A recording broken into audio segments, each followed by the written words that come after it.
For those with a passion for the sea, who seek to discover what lies beneath, comes the opportunity of a lifetime to explore the underwater paradise on board the Ocean Adventurer. Each episode, Captain Дэвид de Villiers and his crew, First Mate Roddy Tor and international freedivers Hunley Prinsloo and Peter Marshall meet up with an adventurer on a personal quest. That's amazing! To investigate unparalleled biodiversity and wildlife in the unique marine ecosystem at the spiritual southernmost tip of Africa. The Cape of Storms is surrounded by hidden reefs and formidable seas. It's a place where legends are born, where mariners share tales of ghostly ships crewed by tormented sailors. But for the Ocean Adventurer and her intrepid crew, it is the place to get closer than ever before to the animals of the deep. It's the place for full immersion and daring escapades. It's the ultimate playground.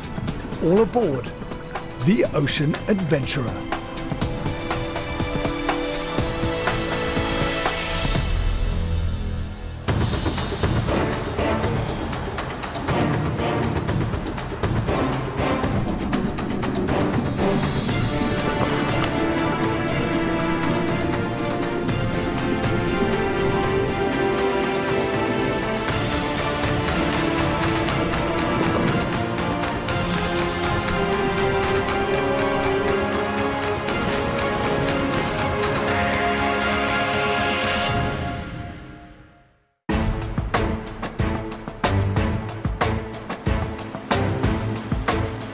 On this episode of The Ocean Adventurer, our explorer pushes her mind and body to the extreme on a freediving mission that will take her deeper into the ocean than ever before.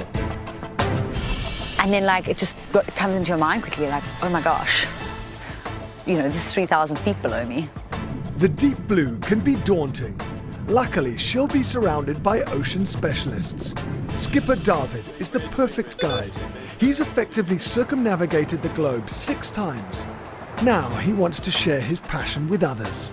I started freediving around the kelp beds of the Cape, and as I got into deeper and deeper water, I just started pushing myself more and more and realizing by default how capable I was of staying underwater. And it's been an incredible discipline for me to learn. It's given me some of the best experiences of my life. By his side is trusted First Mate Roddy Tor, who shares Дэвид's love of the sea. From big wave surfing to freediving, the ocean is his personal playground. Freediving takes you into another world. We've got such amazing coastline here with such amazing wildlife beneath it. So it just opens up a whole different playing ground, really, where you can just go and have a lot of fun and just interact with animals and be in another world. The conditions are perfect on the Cape of Good Hope. Time to get our adventurer on board. Much like Roddy, Jessica Lee is a water baby looking to go beyond the surfing experience and see what more the ocean has to offer. My relationship with the ocean, wow. Well, it's the longest relationship I've ever been in.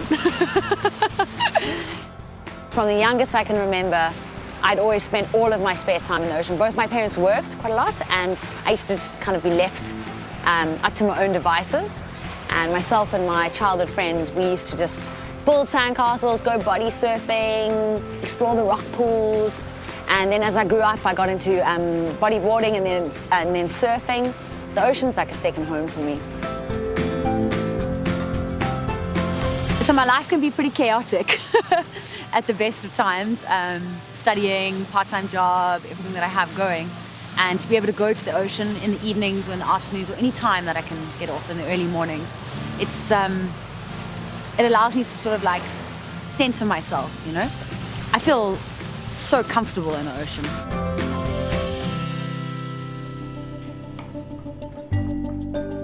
Hey, Roddy.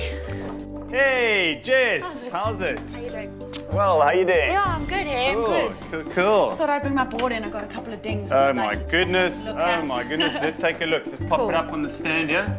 It's a tight-knit surfing community in this part of the world, so news of the Ocean Adventurer is traveling like wildfire.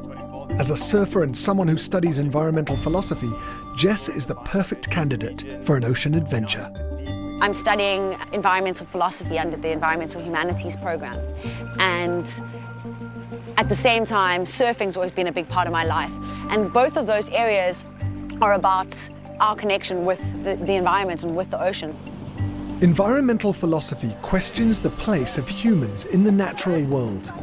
The movement started back in the 1960s, when fears that human self-interest and a growing population would degrade the environment and deplete resources started to grow. These days, the field looks at ways humans can interact more gently with their natural surroundings. I'm hoping that through this freediving experience, I'll be able to draw some links and come to understand things in a new light. Hanli Prinsloo is an 11-time South African freediving champion and the ideal instructor. I spent over 10 years competing as a freediver, and some of those really, really deep, focused, very intense dives along the rope have been phenomenal. But my very first time swimming with a playful pod of bottlenose dolphins blew that experience completely out the window. And that's when I eased off competing and started focusing on diving with animals. And completing the task force, American world champion swimmer and fellow freediver, Peter Marshall. I think when you're on just one big breath, you can swim down there and look at the eye on this whale, look at the eye on this dolphin, and you can see there's something going on in that animal's head. And I think once you realize there's this whole emotional world that's drawing it towards you, it's curiosity, it wants to know what you're doing down there, it just makes this world a little bit more magical.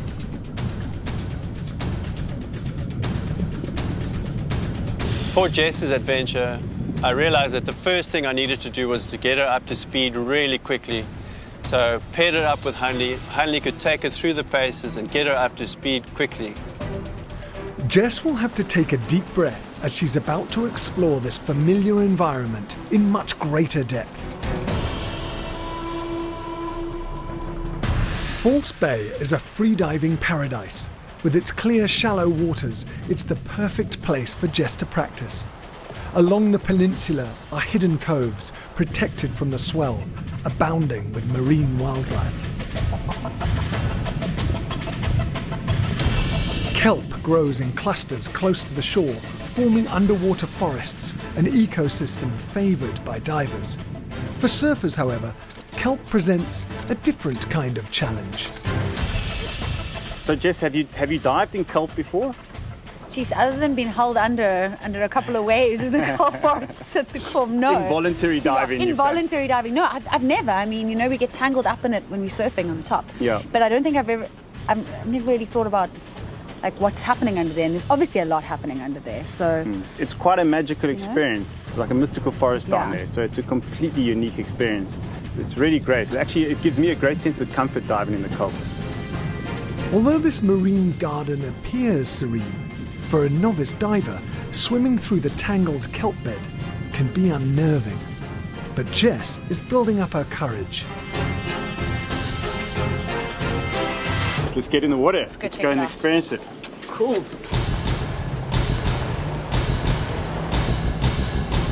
David is bringing on board marine expert Mary Rowlandson.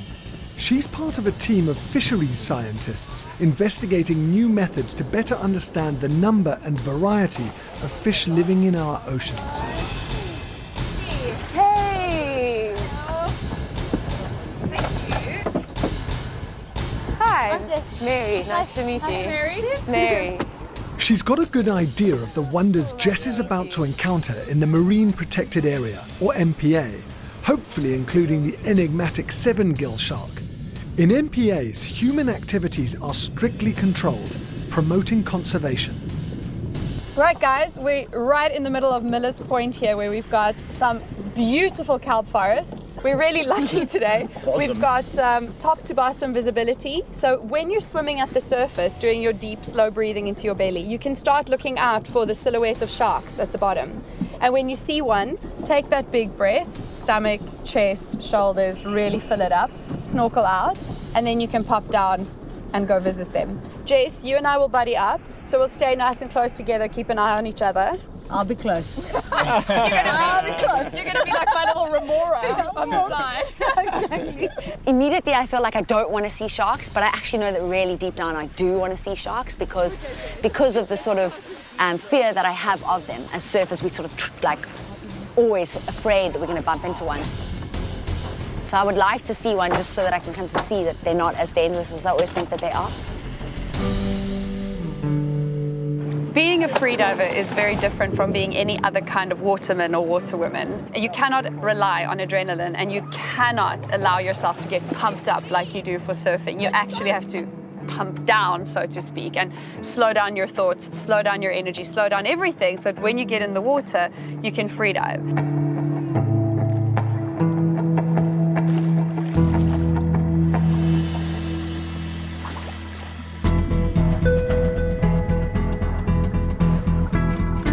She's such a natural in the water that within a few minutes she got herself heart rate down, calm, diving down, enjoying the kelp. It was great to see her experience that environment that she often is on top of what is actually under her. When you go down and you turn up to that light and the sunlight comes like streaming through, yeah, it's just really quite beautiful.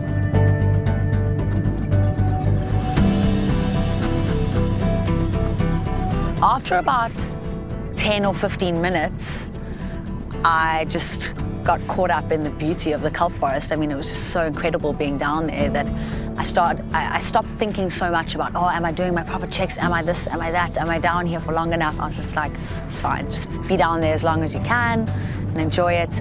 And then, you know, come up when you're gasping for air. Equally as passionate about this environment is Mary, who is part of a team involved in groundbreaking work in this area. So this was the area of your research. I'd really like to hear more. Yeah, we did do some research in False Bay. We dropped down underwater video cameras to survey the fish in the area. It's a very simple rig. It just has the camera attached to one end and the bait attached to the other, and you basically drop it down for an hour or however long you decide to and observe all the fish that come into the frame of view, just to determine what species are here, how many fish are here in this biodiversity hotspot. So what was the most interesting species you caught on camera? Well, for me, I caught a great white shark on camera, which was incredible for me, because not often do you actually get the great whites on the camera themselves. Unfortunately, in terms of the rare species that I hope to see, such as red steam brass and red Roman and things like that, we didn't see as much as them as we would have liked. Well, the guys are diving today in the marine protected area, so we really hope for their sake they get to see a lot of those species. Yeah. The visibility is great, so it's a perfect opportunity. Perfect opportunity today.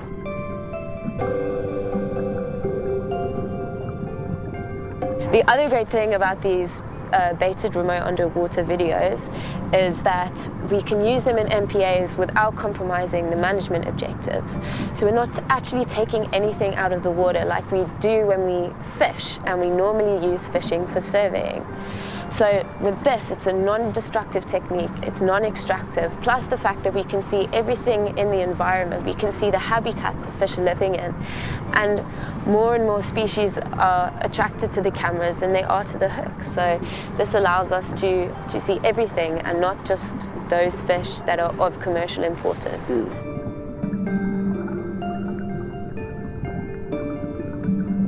I mean, it's a really special place. With it being a marine protected area, nobody's been able to take, legally, they're not allowed to take anything out of that space. So it really is a glimpse into what the oceans would be like if we didn't tamper with the wildlife there so much. One of the most mysterious species living amongst the swaying kelp fronds is the seven-gill shark.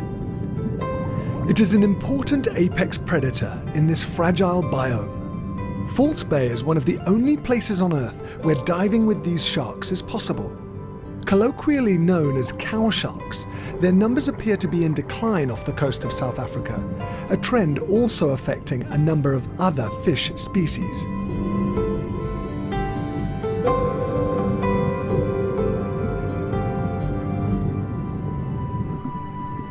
was it, guys? It was so beautiful down there. Yeah, the visibility is great. Incredible. It's like a whole forest underwater. Yeah, you did some great dives. Thanks. Yeah, I mean, I'd like to stay more and see them, but I'm so cold and I'm pretty hungry too. Let's go shower and eat. The water is freezing at the moment. Nice. Cool. Well done, Missy. Thank you. That was great. At this depth, one can spend a lot of time down there, which is nice because there's so much to see. The spiny starfish, all the red Roman. Did you see red Roman down there? Yes, Well, yes. that's really good news. Absolutely. I actually saw the biggest red Roman I've ever seen right here under an overhang. So what's the story with the red Roman? Because we see them at this dive site, but not anywhere else. The last sort of 10, 20 years, their populations have taken a massive dip. So outside of the marine protected area, you used to be able to find them a lot. But because of overfishing, mainly line fishing, they've all, their populations have disappeared. Yeah, that's great then, because these marine protected areas are actually working then. Yeah. We're about to lose Jess. Let's go feed her. Let's go. Although the team were lucky enough to see many smaller shark species, Jess was spared a big shark encounter. But Hanley has got a surprise up her sleeve.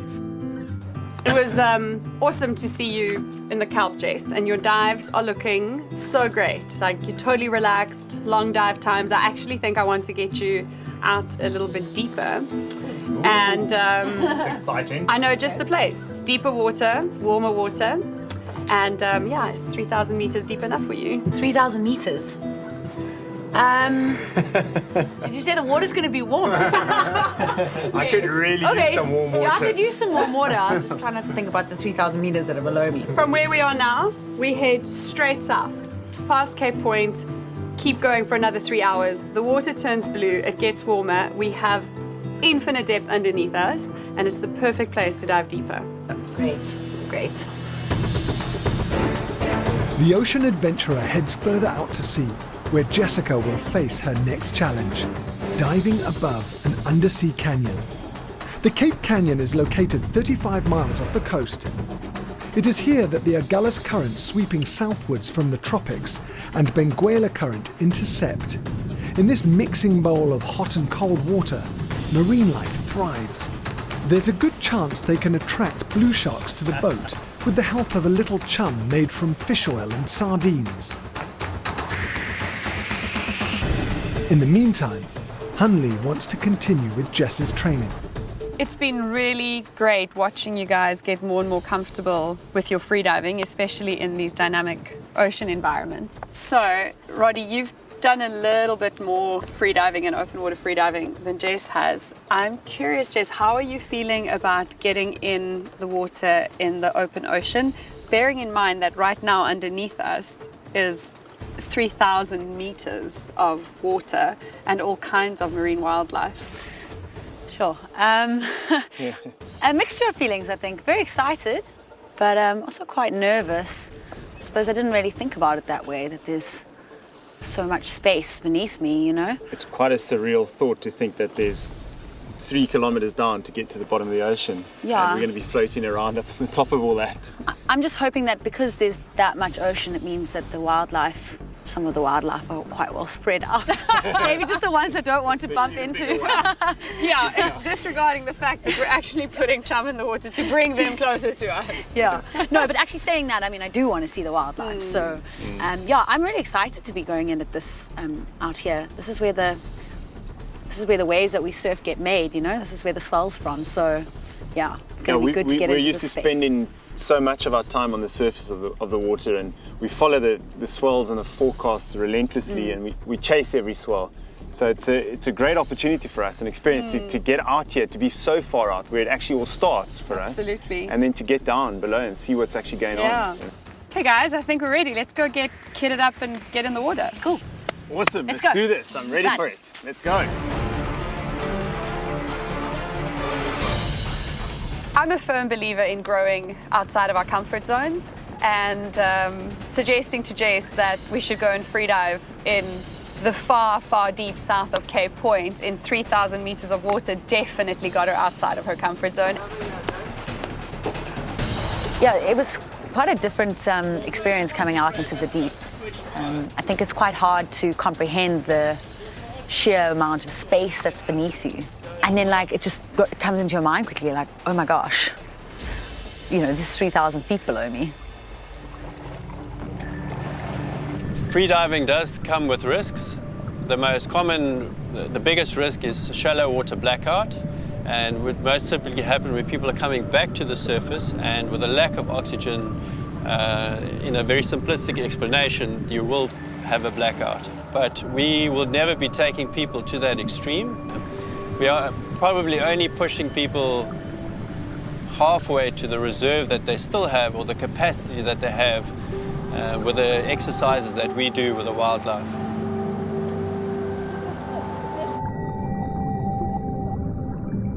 The human body is incredibly adapted for being underwater, and our body responds to that. From the very second our face touches water, our body morphs into a kind of inner seal. Our mammalian dive response takes over, and we don't control it. It literally takes over, and we become a diving mammal. The second your face touches the water, your heart rate slows down. This is called bradycardia, the slowing down of the heart rate, to conserve oxygen.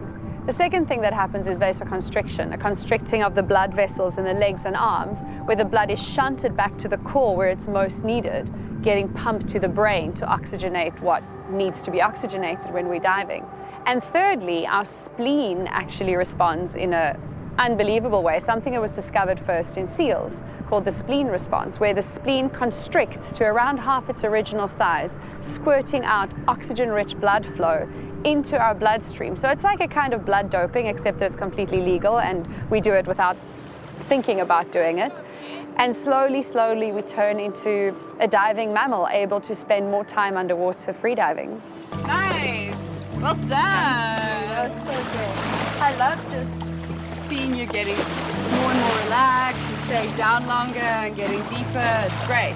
Freediving is so much about the process and not about the goal. Yeah. And as soon as we stop focusing on like where we're headed, Yeah. it just opens up and depth just comes. I just want gills. You know? Give me gills. Give me gills. Exactly.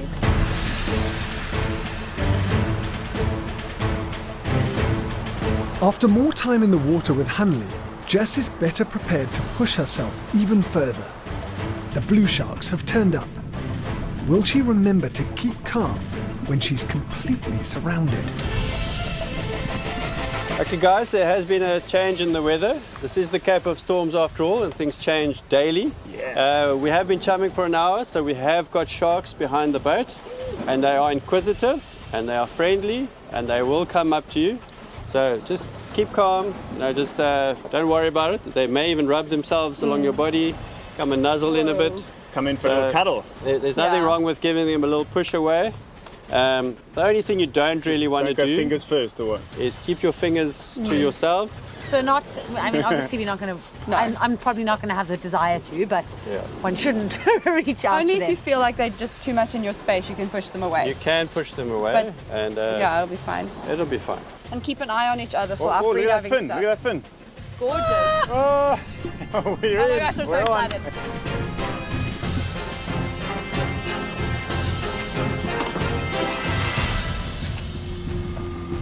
Okay, you guys ready? Ready? Yeah. Masks, fins, snorkels, Yeah. white belts, gloves.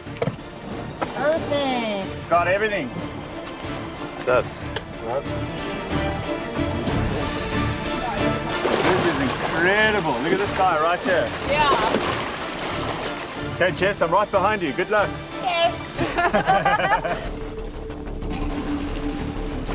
I was intimidated by sharks, I'll be frank. It just seems completely unnatural to me. I have encountered them.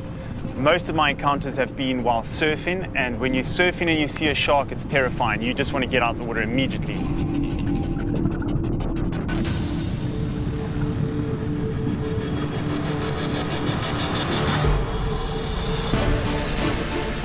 So you're busy trying to concentrate on all of these things, and the next thing there's sharks swimming all around you. I actually was like really getting out of breath sometimes, like forgetting, you know, and just sort of looking at them all around me and then looking behind me to see if they were there. And yeah, it was It was a bit overwhelming sometimes with them, you know. It's quite overwhelming. You just got a fin slap, Roddy. It was just great to see her experience that and see her just suck all that up, because it really is an intense ocean experience when you're that far from land and in so much water.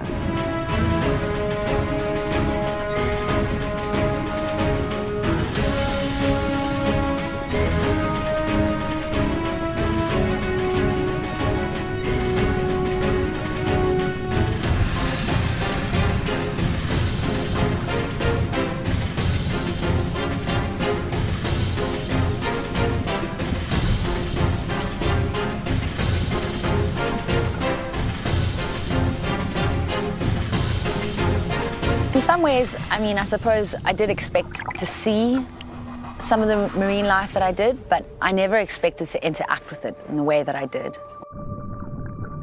It's always a toss-up for me about which part of the adventure I enjoy the most, whether the actual encounter with the mammal or the marine animal, or seeing how much the adventurers enjoy it and how much they get out of it and what they take away from that experience. Both of them are so rewarding, and it just makes my job great. Holy moly, this is incredible! I did not expect to see that many sharks in the water. Aren't they beautiful? 20 blue sharks. Perfect. Yeah. And how blue is the water? Perfect. It's unbelievable that we're still So good. we're still in South African waters. Well, Cape waters, and it's so blue. Feels like we could be in the tropics, like the Caribbean. Completely. And you were doing some nice free dives. You're definitely inspired by free diving with It was sharks. amazing. It was absolutely incredible. Yeah, fantastic. Yeah. The ocean adventurer is full of surprises, and Jess has now had an encounter with a multitude of sharks. Not bad for a day's work.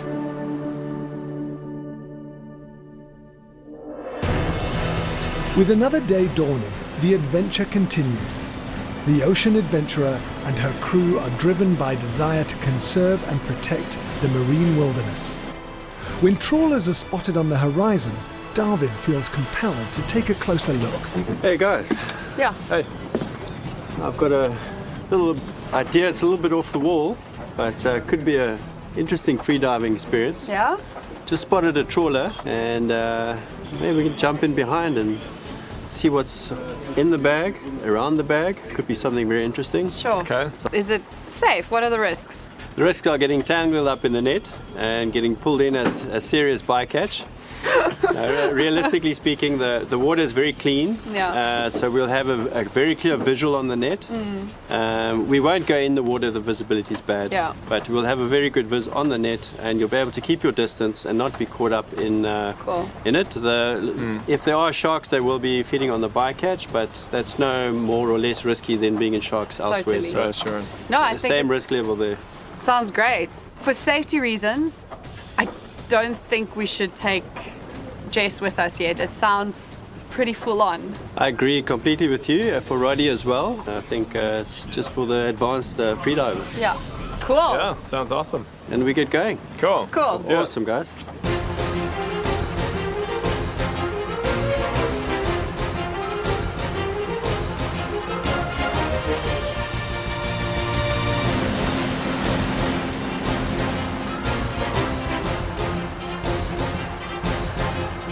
What are we doing this for? No sane reason whatsoever. We definitely want to see the biodiversity behind the bag. As the bag starts getting pulled up, the purse is drawn closed, and the bag will it'll merge right behind the trawler. And all the little bits of fish that fall out the net are going to attract a huge variety of wildlife. At what point are we going to go ahead and jump in? We're going to wait till we see the bag coming close to the surface, and we're going to drop close to the bag. We don't want to be anywhere near getting entangled in it. Yeah. So I don't want to be bycatch. Wait, what do you think about this boat that's trawling? They look like they're fishing. they're fishing. They want to pick up one of the big yellowfin tuna. that'll be sitting around, taking off the little bits of fish that fall out of the net. We got to look out for the net, we got to look out for the sharks, and we got to look out for these guys fishing for the sharks. Yes. Other than that, there's nothing to worry about. So how does this trawling work? They basically have two steel doors, which is attached to a net, which they lower all the way down to the sea floor. And then they scrape these doors with this net all along the bottom of the floor, gather all the fish, everything in its path, and then they haul it up to the surface, which is what is happening now, which is why the ship is slightly slanted downwards, because it's going to be so heavy at the moment. So how much of the fish do they actually use? Well, most of the trawlers here are fishing for hake, but you're going to see when it comes up that there's going to be a lot of different species. And this is the problem with the trawlers, is because they're not species selective. They catch everything in their path, small fish, big fish, whatever is down there. What Дэвид and the team are attempting is insanely dangerous. This industrial fishing trawler is about to pull in its huge haul. There are so many ways this could go wrong, from getting tangled in the nets, or drowning, or even a shark attack. Despite their collective years of diving experience, they could be endangering their lives. The team takes the risky plunge. Underwater, they are confronted by a shocking sight of human greed. Oh my God! It's huge!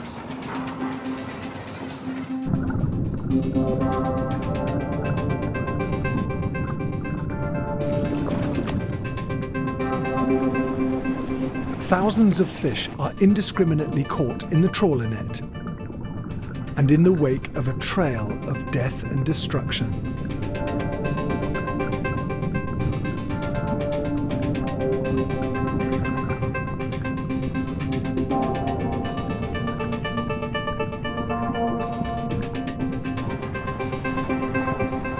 Overfishing is the biggest threat to marine biodiversity today. Commercial fishing vessels are taking wildlife from the sea at rates which are too high for fish species to replace themselves. As a result, some populations are on the brink of extinction.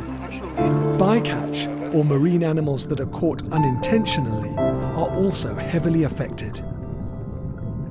A bit disturbing to see the destruction that the net causes. Oh, it's just all churned up, the water goes dirty, all little bits of fish, broken fish, half fish, dazed fish with their swim bladders exposed, they're sort of half dead swimming around. Seals are gorging themselves silly. I didn't see any shark or tuna on this dive, but that's the best thing to see first thing in the morning. What happens once it goes onto the boat? It's processed on the boat. They will generally throw away the things that they don't want and keep the species that they do want. And the reason why they do that is because they can only take a certain amount back to shore, and they can only take certain species and certain lengths, and etc., etc. So they have to process everything on the boat, so when they get back to shore, they're actually meeting the criteria. Oh my gosh, this is so much fish. This is really devastating. And until you see how many fish it is, you don't understand. No, you don't. Right? And they're doing this, a couple of times a day, right? Yeah, and there are a number of boats in the area doing the same thing. Oh, I can see them moving still. But this is why we have such a problem with monitoring fish populations. It's because all of the fish that are being thrown away is not being documented. So how can we monitor the populations, especially when we're depending on the data from trawlers and from other commercial fishing boats? How can we monitor the populations when they're not even documenting half of what they're catching? You know, I've always known what trawlers do and how they work, but actually seeing it, it's quite heartbreaking. It was really hard to see that. It gave me a sense of desperation, actually, that there's not really enough in the ocean to do that. So it was hard to watch, yeah.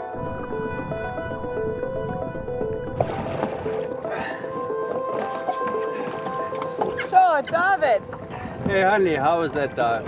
That was probably one of the most disturbing things I've ever seen in my life. Industrial fishing is not pretty.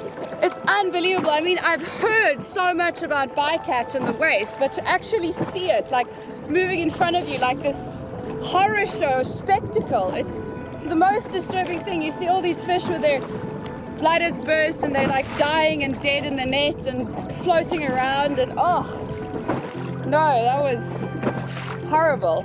Horrible, horrible. No, I mean, if we want to keep eating fish, we need to get better at not destroying everything else in its way. I'm not quite sure what I was expecting getting in the water this morning, but nothing could have prepared me for that level of destruction and just how disturbing it was to see that. You can tell where that net's been. It's not been in the middle of the water, it's just been pulling straight along the bottom. But at one stage, I'm sure I could see at least 50 meters of net with fish in it, and that's what I could see, and then it kept coming. So what, like? I would say it was probably the length of the trawler itself, the net. I'm just all that waste of all those little creatures just dead. Yeah, it's a little too much. It's a little too much for me to take in. Shaken by the scene of devastation, Дэвид wants to come and share their underwater experience with the biodiversity expert. Hey Mary, I brought you a couple of presents from the deep. Fantastic. Was this falling out of the net, or was it? This is all bycatch. Came off the back of the net, Okay. and some of it dropping out the bottom of the net. Wow, starfish. This is definitely not something you'd eat. There were hundreds of these falling out the bottom of the net, all these mollusks. You can see here that it's very interesting that they've all exploded.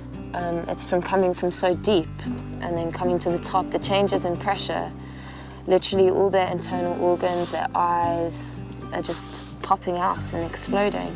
And I mean, not only does it reduce the quality and the economic value of these fish, but it also means that any of the bycatch has no chance of survival.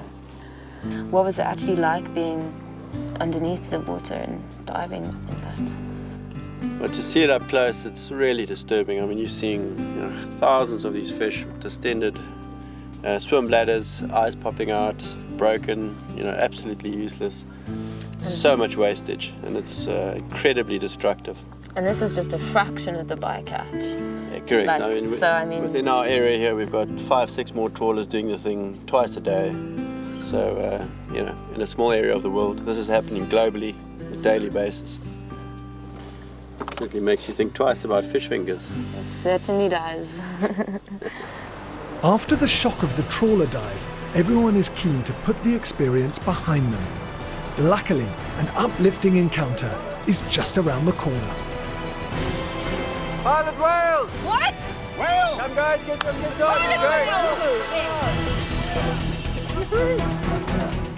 I didn't even think about seeing pilot whales, and the next moment we're sitting on the side of the boat and it's like 10, 20, 30, 40, 50, I don't know how many, there could have been over 100.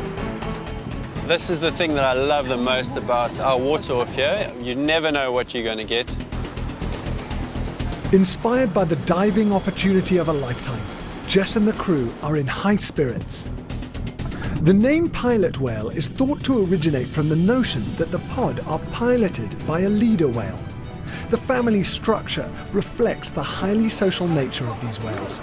Group sizes can vary, ranging from 20 to 90 individuals.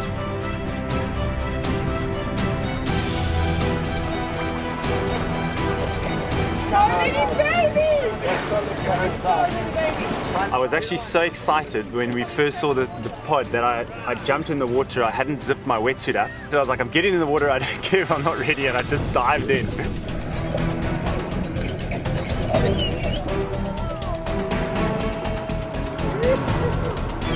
In the excitement of the moment, it's very tricky to get down and hold your breath because you're swimming after the whales, you want to keep up with them. So at the same time, to stay calm and relaxed and focused and trying to get into that meditative state where you can do a nice deep dive and feel comfortable is tricky. I would feel like I'd been down deep and that I'd been holding on for quite a while, and then I'd see Handy another 15 meters deeper and Дэвид even deeper. I'll be like, oh, I've got to keep practicing.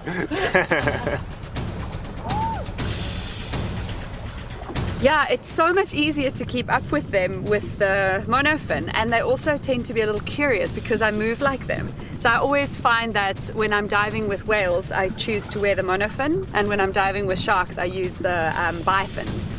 So cool!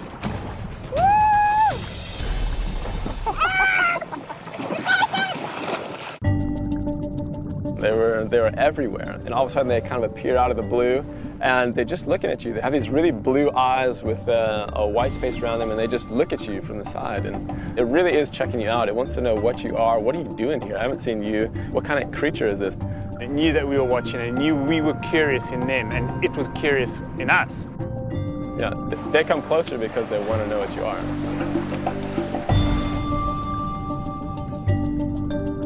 Unbelievable creatures. Pilot whales are more intelligent than we can begin to understand. So little is known of their behavior. They're very, very hard to do research on because they're not that easy to track and to actually be social with. They're quite happy in their own company. They've even had a bad reputation in the past, been known to pull divers down and get aggressive because they don't like being interfered with. So to have the opportunity to actually get in the water with over 100 whales, tiny babies, bigger juveniles, and be accepted and be allowed that privilege of swimming along with the pod and actually being able to see these animals coming underneath us, turn onto their belly, which is the most I am vulnerable, I trust you communication you can get from an animal, and swim along with them in their movement at their pace. I'll never forget that. They were so receptive to us. They were just cruising. They allowed us to get in close and in amongst them. So that was a fantastic experience. Wow! I was definitely very nervous. It kind of like there was quite a bit of distance, and then they started turning to get a better look. So they were a little bit more interested too, or maybe more comfortable. I don't know. I don't really know what a pilot whale's thinking, but I was actually at a loss for words when I got out of the boat. It was incredible. David's fulfilled the challenge I set him, and more. I don't think I really expected to see what I did, you know, and I feel like I've learned something new about the ocean, a lot new about the ocean, and I feel that my relationship with it is closer, and I feel like, you know, that I care about it even a lot more. The threats facing our ocean are so much more apparent than people think. You know, we stand on the shore and we gaze out at the sea, and it's so vast that it doesn't cross our mind that it can be at risk. How can something so big be in danger? It seems so incredibly invulnerable. And I think that the reason for our ocean degradation is that human beings have lost their connection with nature and have lost their connection with the ocean. If I say elephant, zebra, giraffe, people have a picture in their head, or grizzly bear versus polar bear. But who knows the difference between a humpback whale and a southern right whale, a heaviside dolphin and a dusky dolphin? We need to paint a picture for these animals, because if we don't, who'll miss them if they're gone? The bigger message of all the stuff that we do, we are trying to create appreciation of the ocean. So one of my personal beliefs is you can't really create conservationists by drumming in hardline messages about what is happening to the environment and what is happening to species. Rather, try and create interest and love for animals and the ocean. And by creating an ocean lover, you're going to create an ocean conservationist, hopefully. Next time on Ocean Adventurer. I have a deep love for humpbacks, and they're here. They come right past here to go to their breeding grounds, so I think there's a good chance we might see one. There it is, coming up right in front of them. Oh my gosh. Look at that. Oh my gosh, they're so close. Looks like they're in the perfect spot.